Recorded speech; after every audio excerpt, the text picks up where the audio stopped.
women must have a voice. And to speak on behalf of Daughters of Haiti, the president, Cyndee, Newman. Hello, everyone. Any struggle where humans prevailed included women. Whether leading in front or behind the scenes, women have been what Haitians call the poteau mitan, the central pole where justice, freedom, and victory could prevail.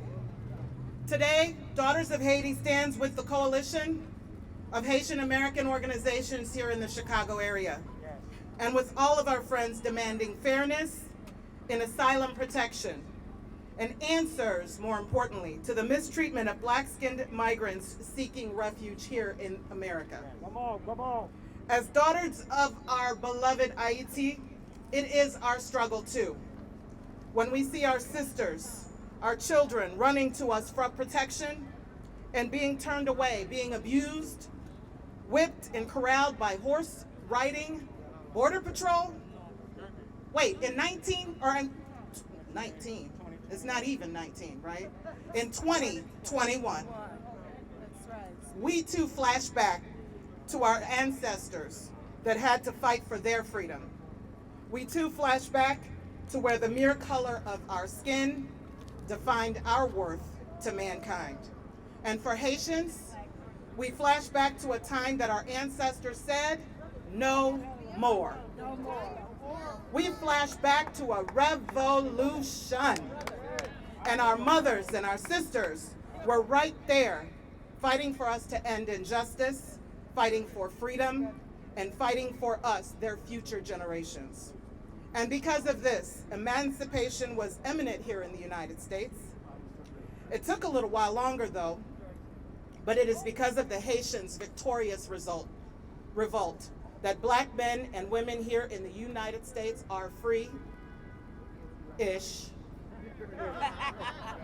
Today we must stand together and fight for our people now and for our future generations.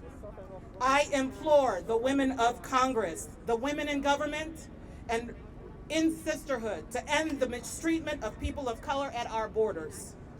We urge you to stand with us and demand that President Biden, Homeland Security Advisor, Secretary Alejandro Mayorkas, issue an immediate executive order to stop the deportation and expulsion of the Haitians migrants. To grant the Haitian migrants free legal services to apply for political asylum. To provide humanitarian support for the Haitian migrants as they wait processing in the form of food, clothing, shelter, and health care. To provide COVID-19 vaccination to all qualified migrants. To grant temporary protective status to the Haitian migrants so they can work, pay taxes, become self-supportive, and send money back home to their families. Most importantly, we demand that our congressional leaders vote to appropriate the necessary amount of money to fund a Marshall Plan for the rebuilding and redevelopment of Haiti, because the United States of America and the entire Western world owe a debt to Haiti. We say to Haitians everywhere, your sisters, your mothers, your daughters here in the United States, we see you. And we are fighting for your human right to protection from persecution, your right to opportunity, your right to religious and socio-economic freedom. Thank you. God bless our Haitian people, and God bless these United States of America.